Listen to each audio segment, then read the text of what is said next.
Usually, when an entrepreneur develops a superb invention, that person is financially rewarded. That's how our system works, right? Alas, such was not the case with a small Canadian technology company called MediaTube. Back in 2012, MediaTube developed a breakthrough product that its CEO, Douglas Lloyd, says would have, quote, changed how the world watches television, end quote. Douglas further states that MediaTube protected the technology. Patents were filed, and Douglas believed the courts would protect the company. But then Douglas alleges Bell Canada stole MediaTube's invention, and now Bell is on a jihad to silence MediaTube, as in forever. It's an incredible, albeit odious, David versus Goliath story, and we filed a report on this saga last month, but in recent days, there have been some new developments, and joining me now is the aforementioned MediaTube CEO. That would be Douglas Lloyd. Douglas, thank you so much for joining me. Thanks for having me. And I guess what we should do, if you can, in a very Reader's Digest kind of way, can you summarize what has so far been a 13-year saga between your company, MediaTube, and Bell Canada? Well, we went through the process of suing, we sued Bell and filed a claim in April of 2013. It took us 3 years to get to a hearing in September of 2016. Went on for approximately 4 weeks. The outcome of that was where Bell had decided that they had given us wrong information at Discovery, which went on from 2013 to 2016. We filed expert reports on January the 11th of 2016. In those expert reports, which were compiled of the Discovery material that they had given us prior to January of 2016, after Bell read the expert reports, their lawyers informed our lawyers that they had made a mistake and given us wrong Discovery material on exactly how 5TV operates technology-wise. We tried to argue that. The judge at the time decided that, well, it's Bell Canada, McCarthy Tetra's lawyers. We were much smaller than Bell. In fact, right in Judge Locke's decision, he said that he trusted Bell more so over MediaTube and Doug Lloyd, who was fast and loose with the facts, and he nailed us with a decision that was very unfavorable towards our patents and our company. It cost our company millions of dollars on that decision. We decided to appeal the decision on February the 3rd of 2017. Judge Locke said for our appeal to go forward, I had to pay approximately $2.1 million before the appeal could go forward. Since I paid that, MediaTube, the company paid it, we have been hammered. I mean hammered all through the appeal hearing, all the way to the Supreme Court of Canada, which should have been the end of MediaTube, and Bell would have won by running this out of money and out of runway. But what had happened is Bell was also sued by a company called Rovi out of the States for patent and infringement on the same technology, very similar to what we had commenced the lawsuit in 2013 on. And Douglas, before you go on, I just want to get to the crux of the matter. What you're alleging is that if Bell acted in good faith, if they paid a licensing fee for your technology, this would have been worth, I presume, several hundreds of millions of dollars for your company. But instead, they decided, we're big, we have a big law firm, and hey, sue us. And in which case, it sounds like to me, it's a matter of the process is the penalty. Well, that's true. Before we sued them in 2013, I did write an email to George Cope, who was then the current CEO, and Wade Osterman, who was then the president of Bell Canada. And what Wade said to me was, Doug, we've got very, very deep pockets, so don't sue us. Well, The fact of the matter is, if we didn't sue them, we were out the patents, we were out the business, we'd have to shut the company down, which Right. eventually did happen Yes. over a period of time because we've been financing millions of dollars in legal fees to fight them. So what had happened is, I tried to charge them criminally because this falls under the Criminal Code of Canada. If you alter and fabricate any evidence in any court in this country, it's under the criminal code. And has that been happening in this case? Well, no one even wants to talk about it. Even on the alteration or on the transcripts from MediaTube's trial and Roe v's trial, same witness, same vice president, who contradicted himself. Well, that's perjury. Right? And then, of course, the other criminal code it falls under is obstruction of justice. And I brought this up to McCarthy Tetro, the board of directors of BCE. I got frustrated. I took it to the criminal court in Ontario, who refused to act on it. They just stayed the matter. They didn't want to deal with it, so they just stay it. So that's when I got frustrated, and on April the 28th of this year, I took all of this material, all of the history, and I sent it to the board of directors and asked them to deal with it. Right? I've tried going through the court system. I tried dealing with McCarthy Tetro, their lawyers, and it wasn't going anywhere. So you have a fiduciary duty to the shareholders, and I happen to be a shareholder of BCE. I want to know what you're going to do about this because I'm about to sue you for $500 or $600 million US. And there's been no transparency. One of the fascinating things, and we dealt with this with our original report, Douglas, is the fact that there have been lawyers along this long and winding legalistic road who once upon a time used to be legal counsel for Bell Canada or BCE. To me, Douglas, I mean, I'm not a lawyer, but this sounds to me to be an outrageous conflict of interest. It is. What's going on right now, which I, again, just informed the courts, BCE and McCarthy Tetro, that they're representing Roe v.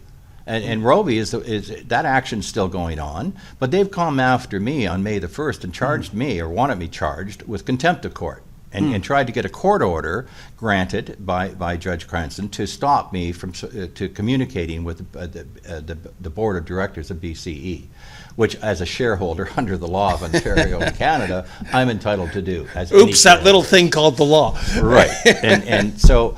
I've corrected McCarthy's, and I've written to the court and told them I have rights to do that. Yeah. But this boils back to the BCE's board. There's 16 directors sitting on that board that have not responded to 6 months of correspondence, 6 months of hearings and motions filed. Bell was ordered by the court to file on July the 4th. They didn't. The reason they didn't file is they cannot respond to the evidence that I put forth on June the 23rd in my motion record. So what do? They do nothing. What does the court do? Nothing. What's the board doing? Nothing.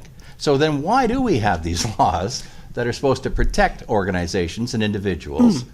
What happened to these laws? But it seemed like something happened last week, which was it appeared that McCarthy Tetro walked away from the Bell Canada matter, but apparently that might have been just a temporary thing because they're back on the case. I mean, what's going on there? Well, Douglas? what happened on October the 8th in the afternoon? We got a very short little email from McCarthy Tetro stating that they are refusing to respond to my filed motions or any letters to the court or to BCE or to them or to anyone. They just refused. Yeah.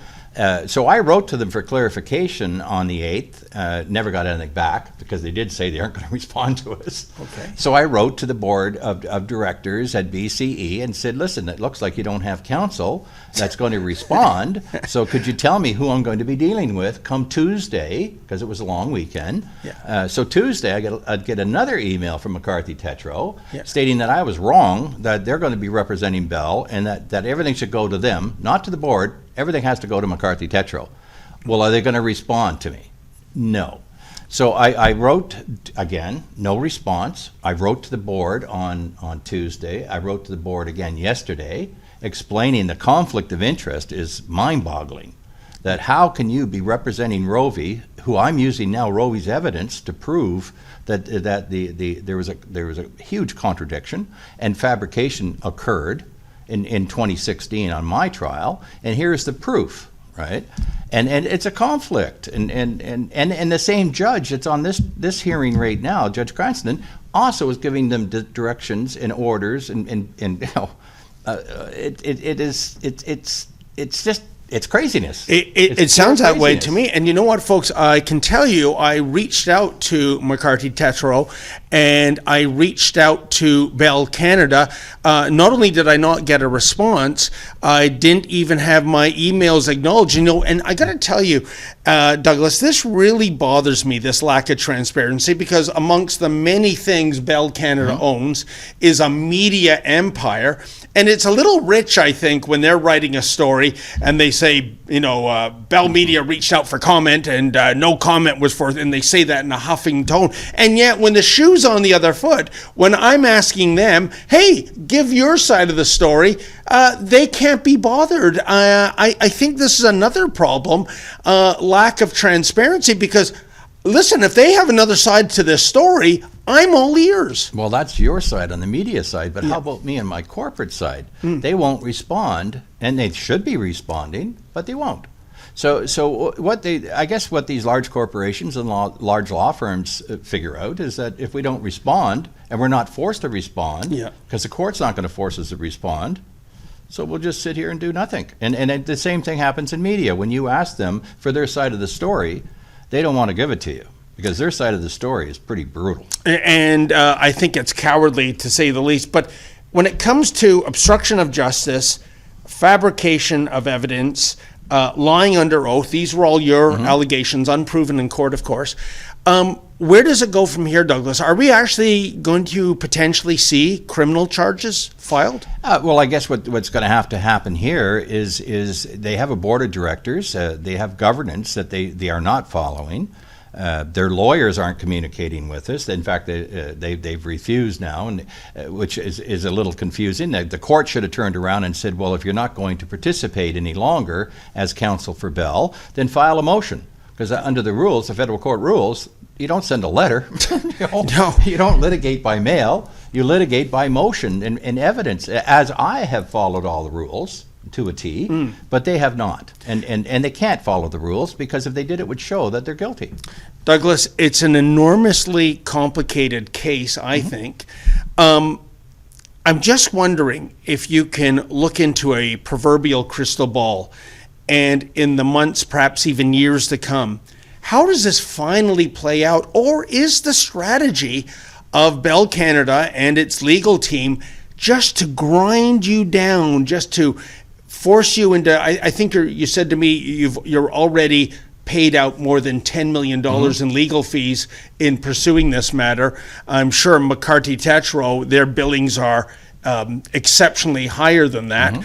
But is this what it's all about? Is it just grinding you down, ragging the puck, so to speak, until you wave the white flag of surrender? Well, we're not going to wave any white flag. Okay. We've been at this too long. After 13 years, right? So no. I think what has to happen now is we'll escalate it. I will write to the Attorney General tomorrow, asking him, and I'll likely write to Chief Justice Crampton, who's over the federal court. I'll also write to the Department of Justice in Washington, because they're heavily regulated in the states. They're publicly traded in the states. None of this has ever been filed.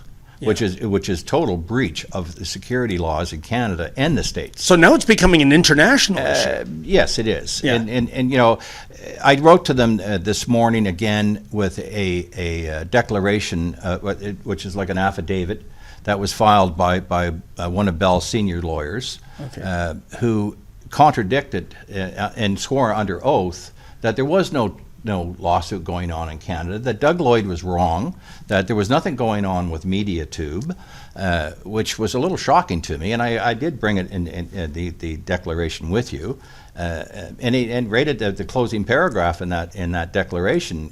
That lawyer turned around and said that under the state law of Washington and under their laws of perjury, he swears that it all to be accurate. Well, it's totally not accurate. So again, I sent this to the BC board this morning and said, listen, you've got to deal with this. This is getting to a point where the shareholders of BCE have got to start questioning who is running this corporation. Well, by and the is it sounds of- honestly being ran. By the sounds of things, this isn't going to end anytime soon. That's my prediction. But one last question, Douglas. What is it like to you personally? I mean, 13 years ago, you go to this, giant corporation, publicly traded, ostensibly has a good reputation, and you try to get involved with a joint venture with them, and you're following the rules, and then this goes completely sideways, and I'm sure you never knew on that fateful day 13 years ago that you were going to not get involved in a business arrangement, but 13 years of legal misery. What has that been like personally to you? I can't imagine the stress of more than a decade worth of being before the courts. Well, it is a very stressful. I have a few hundred shareholders that have been helping us out financially, but you can't keep going back to them, and asking them to consistently put money into this. They're very leery now of the legal system in Canada. They're afraid of the legal system in Canada because it appears not to be what we all believe it to be, because they're definitely stopping us from getting justice with the proof that we have, and that proof that we have is rock solid. We've made sure of that. This is all court documents. Yeah. This is not something that we have created. These are cross-reference documents from existing trials that Bell and McCarthy was in, and we asked them, how can it be so wrong here? So what was that judge getting at when he called you fast and loose with the facts? Judge Locke. Yeah. I have no idea. I still don't know what those fast and loose facts are. But I know that it's hurt my company. It cost us a lot of jobs were lost. Yeah. Future technology for Canada was lost. I've been doing. I'm a techie. I'm not a lawyer. Yes. But I've now somehow become what they call an SRL, which is a self-regulated litigant in this. And I'm determined to finish it. It is very stressful, very, very expensive. That's because that's all I'm doing right now. Well, you know what? I hope you'll keep us appraised of further developments with this, Douglas, I certainly especially if this ends up being a criminal matter. Now, that's another kettle of fish. And all I have to say is, my experience in being in the journalism game for 4 decades now, there seems to be, an attitude in Canada that monopolies and oligopolies are respected by the courts for some sort of reason. I don't know why that is. I know, unlike the U.S., we were not a country born out of revolution. Maybe that's the reason. And it just seems to me that you are being bullied because Bell has the kind of deep pockets where they can enable the bullying. That's true, but you do have, at least I thought, and I imagine a lot of Canadians think, that the law is there to protect us. And in this particular case, it's not protecting it, it's a hindrance to us. Yeah. Because we can't get the justice. And how can you have a judge, the last time the judge gave me and McCarthy Tetro any direction was on June the 16th. And he ordered Bell and I to file. I filed under the rules on June the 23rd. I've written to him numerous times. I filed motions asking him. They're in default. They did not file a defense. Unbelievable. So, we would logically win because they have not opposed their own court case that they started. I didn't start the one in May. They did. Incredible. And now they decide to not do. Oh, we don't want to play anymore. Well, it doesn't work that way. It doesn't work that way. It shouldn't work that way. Douglas, I want to thank you for your time. And again, I'll reach out right now to Bell Canada, the Media Relations Department. Every February you run that touchy, feely-good campaign, Let's Talk, all about mental health. Well, Bell, let's talk. I've asked you on several occasions to give your side of the story. I think your silence speaks volumes. David, one thing, may I just put in that if anybody wants to read any of this material, all they have to do is send me an email at info@mediatube.tv, and I will be more than happy to supply it to them. It's a hell of a book. Oh, Yeah. right there. There you go, folks. If you want all the nitty gritty, and believe me, there's 13 years worth of it. Well, just recently, the material and recently. And Douglas, it's info@mediatube.tv. .tv. There As in you television. go. Happy reading.